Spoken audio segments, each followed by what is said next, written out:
Good morning friends. तो चलिए शुरू करते हैं 12 जुलाई 2023 के करंट अफेयर्स को। और जो इम्पोर्टेंट क्वेश्चंस होंगे उन्हें हम ट्रिक से याद करेंगे। लेकिन वीडियो शुरू करने से पहले आपका आज का जीके का क्वेश्चन है। आप आज आपको बताना है कि जो सूरत है, सूरत शहर गुजरात का है, जो वो किस नदी के किनारे है। ठीक है, इसे मैंने ट्रिक से करवा रखा है। आप अगर हमारी 1 जुलाई से 7 जुलाई की वीडियोस को देख रहे होंगे तो इसे आप ऑप्शन देखिए, आंसर बताइए, है ना। हम बढ़ते हैं आगे। इसका आंसर मैं बताऊंगा आपको कल की वीडियो में, ठीक है। तो चलिए हम बढ़ते हैं आगे। चलिए फ्रेंड्स, अगला क्वेश्चन बताइए, किसे हाल ही में international Air Transport Association of India के बोर्ड ऑफ गवर्नर्स का अध्यक्ष चुना गया है। आपका सही उत्तर होगा पीटर एल्बर्स, यानी कि ऑप्शन नंबर सी। तो अभी पीटर एल्बर्स को International Air Transport Association of India का बोर्ड ऑफ गवर्नर्स का अध्यक्ष चुना गया है, ठीक है। अब इसको हम ट्रिक से याद कर लेते हैं। देखिए, इंटरनेशनल लेवल पे एयर में कुछ ट्रांसपोर्ट करना है ना। तो हम तो गरीब हैं, हम लोग कैसे करेंगे? हम लोग पीकर चलाएंगे, है ना। पीकर से हो गया, पीटर से हो गया पीकर। इसके अध्यक्ष का नाम है ना पीटर एल्बर्स, तो पीटर से पीकर हो गया। पीकर मतलब स्पीकर जो होता है, क्योंकि हम ना तो प्लेन के जरिए जा पाएंगे ना तो शिप के जरिए जा पाएंगे, हम तो गरीब है ना, इसलिए। तो इंटरनेशनल लेवल पे एयर में कुछ ट्रांसपोर्ट करना है तो हम कैसे करेंगे? हम पीकर के जरिए करेंगे, ठीक है। तो पीकर से हम अपना वॉइस चला देंगे तेज करके, तो वो हवा के जरिए दूसरी जगह पहुंच जाएगा, है ना। जैसे बॉर्डर पे हम लोग खड़े हो जाएंगे, भारत के बॉर्डर से स्पीकर लगा के हम लोग चिल्लाएंगे, कुछ भी मैसेज देंगे तो पाकिस्तान तक सुन लेंगे, तो वो लोग आगे ऐसे कर लेंगे। तो ऐसे आप याद कर सकते हैं कि इंटरनेशनल एयर में कुछ भी ट्रांसपोर्ट करना है तो कैसे करेंगे? हम पीकर के जरिए करेंगे। पीकर से पीटर हो गया। ऑप्शन में पीटर एल्बर्स आप देखेंगे तो आप ऐसे लगा देंगे, ठीक है। तो इसे आप याद रखिएगा। और हाँ फ्रेंड्स, मैंने 1 जुलाई से 7 जुलाई तक के करंट अफेयर्स को, जो हमने पूरे वीक किया था, उसका रिवीजन वीडियो भी बना दिया है, तो आप लोग उसको भी जाके देख लीजिए। जितनी भी हमने ट्रिक लगाई थी हफ्ते भर में, तो वीक के एंड में पूरा मैंने उसे समझा दिया है। और आपको कैसा लगता है, कैसा आपको याद हो रहा है कि नहीं हो रहा, मुझे बताना, ठीक है। नहीं हो रहा हो तो, और हो रहा हो तो मुझे बता दीजिएगा, ताकि मैं और इजी ट्रिक्स आपके लिए लेके आ सकूं। और ये जितने भी क्वेश्चन मैं करवा रहा हूँ, ये ज़रूर किसी न किसी एग्ज़ाम में आएंगे। अभी सीजीएल का एग्ज़ाम शुरू होने वाला है, फिर सीएचएसएल हो गया, एमटीएस हो गया, डीजीए का एग्ज़ाम होगा, बैंक के एग्ज़ाम, उसमें भी जीके आएंगे। तो जो भी होगा वो देखते हैं, कौन से क्वेश्चन आएंगे कौन से नहीं, वो तो मैं बता दूंगा। आप लोग और चैनल पे भी रिव्यू वगैरह देखते रहोगे तो आपको खुद ही पता चल जाएगा। वीडियो अच्छी लगे तो लाइक शेयर और चैनल को सब्सक्राइब कर लीजिए, बेल दबा लीजिएगा ताकि नोटिफिकेशन मिलता रहे, ठीक है। चलिए तो हमारा नेक्स्ट क्वेश्चन है, इकोनॉमिक्स इंटेलिजेंट यूनिट के अनुसार रहने के मामले में दुनिया का सबसे खराब शहर कौन सा है? आपका सही उत्तर होगा डेमिक्स, यानी कि ऑप्शन नंबर ए। तो अभी इकोनॉमिक्स इंटेलिजेंट यूनिट ने इसने अपनी एक रिपोर्ट जारी की है, जिसमें इन्होंने रहने के योग्य शहर बताए हैं। जिसमें सबसे लास्ट में कौन है? ये सीरिया का डेमिक्स है, ठीक है। इसे याद रखिएगा। इसे हम ट्रिक से याद कर लेते हैं, जिससे हमें एग्ज़ाम टाइम में याद आ जाए। देखिए, सबसे खराब शहर है ना, और सीरिया में हमें पता है वॉर वगैरह होती रहती है, सिविल वॉर वगैरह चलता रहता है ना, तो उसको कोई कुछ देता नहीं है और मिस भी नहीं करता है, यानी कि डे मिस, है ना, डेमिस्क। तो सीरिया में क्योंकि वॉर वगैरह होती रहती है तो उसको कोई कुछ देता भी नहीं है और मिस भी नहीं करता, इसीलिए वहाँ के लोगों की है जो रहने की कंडीशन है वो ठीक नहीं है, ठीक है, इसे याद रखिएगा। अच्छा, अब इस रिपोर्ट से कुछ और पॉइंट देख लेते हैं, जिससे कि कुछ और एक्स्ट्रा फैक्ट देख लेते हैं। सबसे पहले टॉप थ्री स्टेट्स की टॉप थ्री शहरों की बात कर लेते हैं जो इस लिस्ट में टॉप पे हैं। तो पहला तो वियना है ऑस्ट्रेलिया का, ये क्वेश्चन मैंने कल ही कराया था, ठीक है। और दूसरे पे है डेनमार्क की कैपिटल कोपेनहेगन, ठीक है। थर्ड पे आपका हो जाएगा ऑस्ट्रेलिया का मेलबर्न, ठीक है। अच्छा, इंडिया की दिल्ली और मुंबई जो है वो 141 प्लेस पे हैं और चेन्नई इसमें 144 प्लेस पे, ठीक है, 144 प्लेस पे है। और जो सीरिया का डेमिस्क है ये 173 स्थान पे है, ठीक है, 173 है ये, तो इसे याद रखिएगा। अच्छा, जैसे वियना टॉप पे है तो उसको कैसे याद रखेंगे? देखो, वियना सबसे अच्छा है रहने के मुताबिक, है ना। तो कोई भी प्रॉब्लम होगी तो लोग कहेंगे कि वी है ना, कोई प्रॉब्लम नहीं होगी तो कहेंगे हम साथ हैं। हम साथ हैं को इंग्लिश में कहेंगे वी है ना, वी है ना, वी है मतलब वी मतलब हम, है ना, वी है ना। तो सब एक दूसरे के साथ वी है ना करते हैं, इसलिए वहाँ के लोगों की कंडीशन अच्छी है ना, एक दूसरे को हेल्प मिलती है, कोई भी ज़रूरत होती है तो पूरी हो जाती है, तो अच्छा है वहाँ का रहने का। तो ऐसा आप याद कर लेंगे, ठीक है। हम भरते नेक्स्ट क्वेश्चन बताइए, हाल ही में फेस ऑथेंटिकेशन फीचर के साथ पीएम किसान मोबाइल एप्लीकेशन को किसने लॉन्च किया है?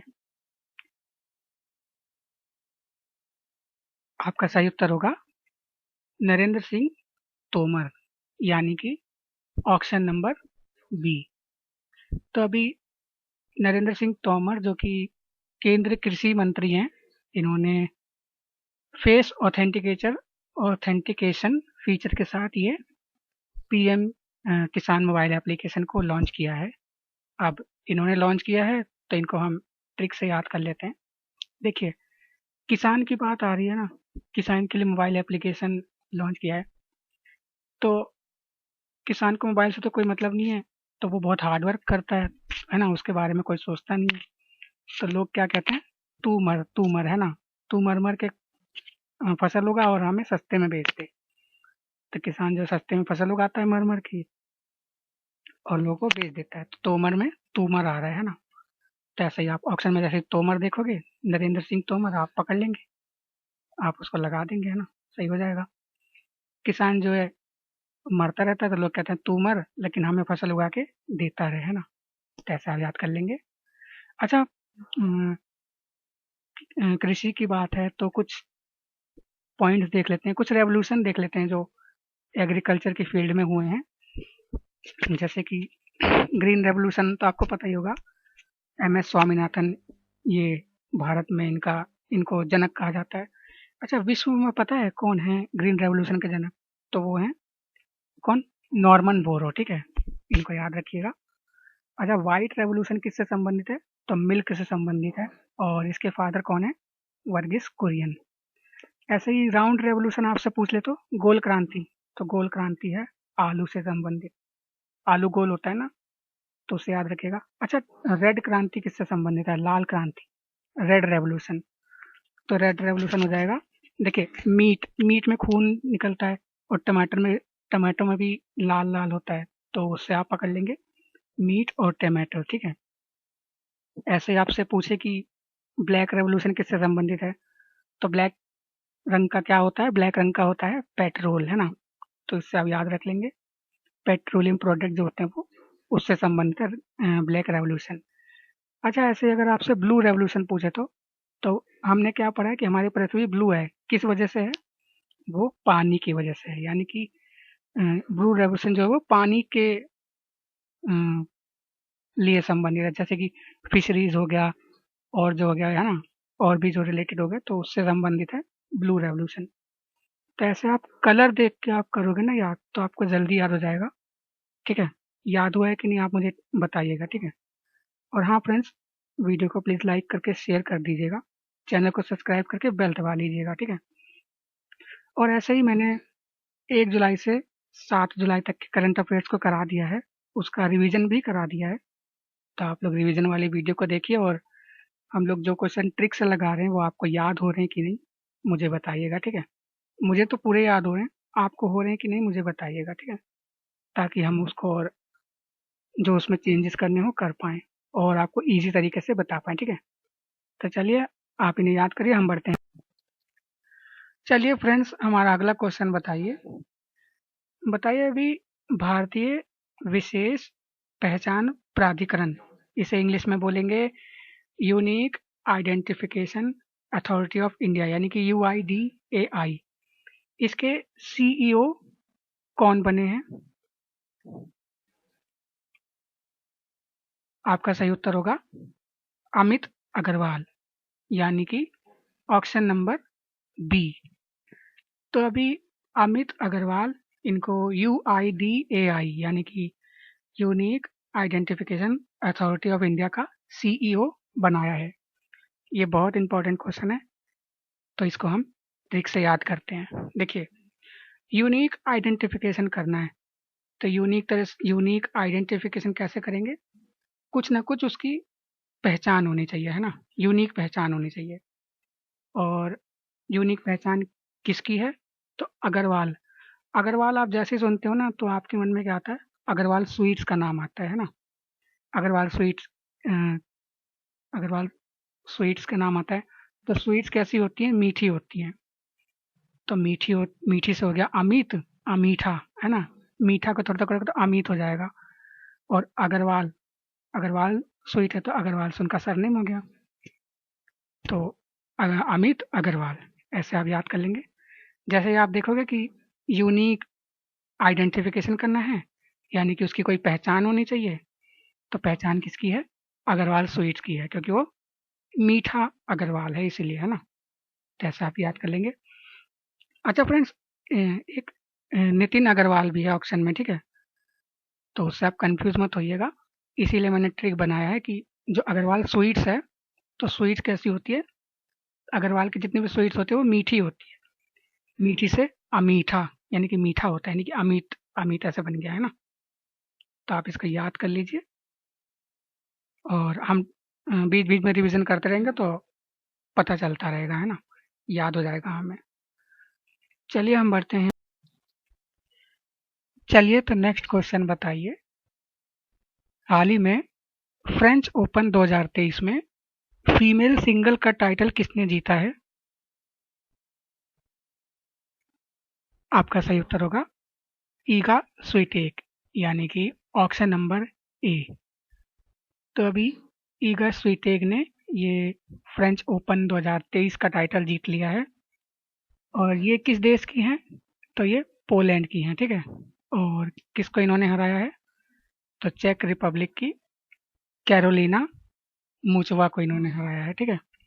अब इनको नाम को हम ट्रिक से याद कर लेते हैं। देखिए, फ्रेंच ओपन की बात हो रही है और फ्रेंच से हमें क्या आता है? फ्रेंच राइज याद आता है ना, क्योंकि भाई खाने पीने के शौकीन है तो फ्रेंच राइज याद आता है। फ्रेंच राइज को हम क्या करते हैं? टेक करते हैं, सुई की स्पीड से टेक करते हैं ना। तो ईगा सुई टेक, है ना। अच्छा, आप उपविजेता को याद कर लेते हैं, क्योंकि कभी कभी पूछ लेता है कि ये किस खेल से संबंधित है या किस देश से। देखिए, इनका नाम है कैरोलिना मुचवा और ये चेक रिपब्लिक से है ना। तो जब ईगा स्वीटेक जीत गई तो ईगा स्वीटेक ने क्या किया?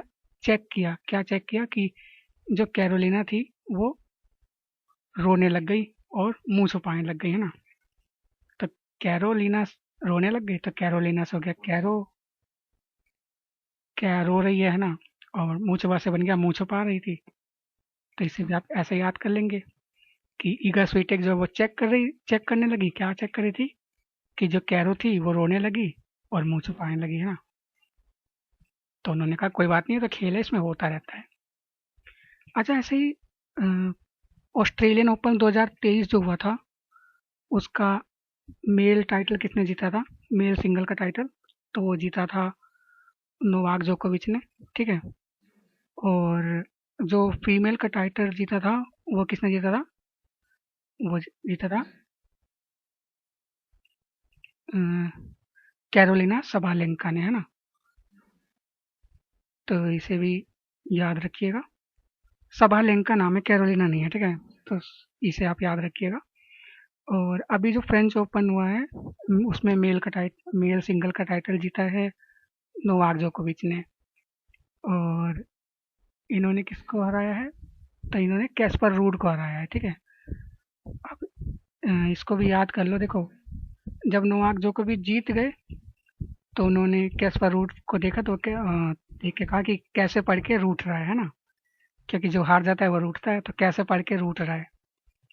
तो ऐसा आप इसे भी याद कर लेंगे, कैसे पढ़ के रूठ रहा है, कैस्पर रूड फ्रेंच ओपन में उप विजेता रहे हैं। अच्छा, साल में 4 होते हैं ये, तो इनको हम कैसे याद करेंगे कौन सा पहला है कौन सा दूसरा है?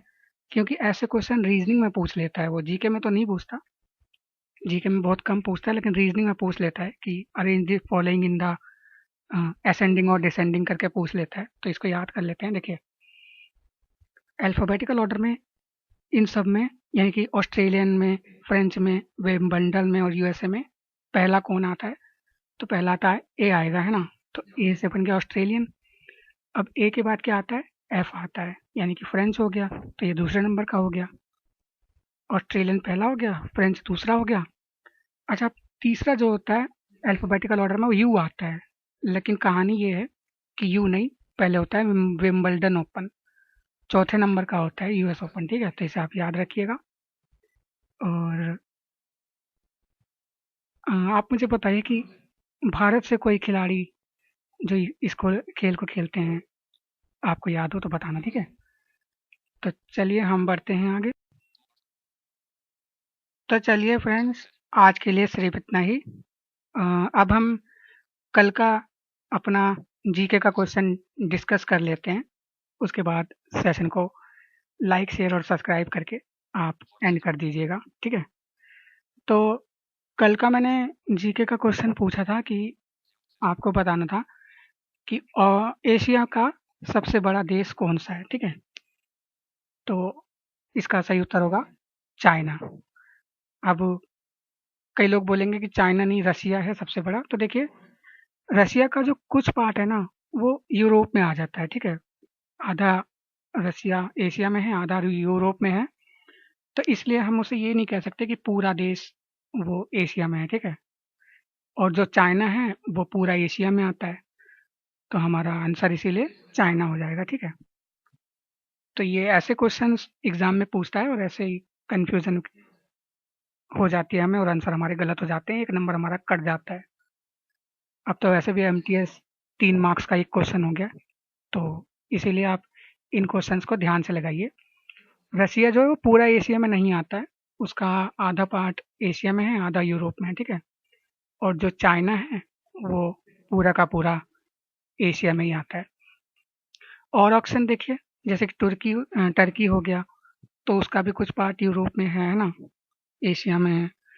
ऐसे ही उज़्बेकिस्तान का भी है। तो वो हमारे मतलब का नहीं है। बस आप इतना ध्यान रखिए कि एशिया का सबसे बड़ा देश कौन सा है, वो हो गया चाइना, ठीक है। तो चलिए फ्रेंड्स, आज के लिए इतना ही। अपना कीमती समय देने के लिए बहुत बहुत धन्यवाद।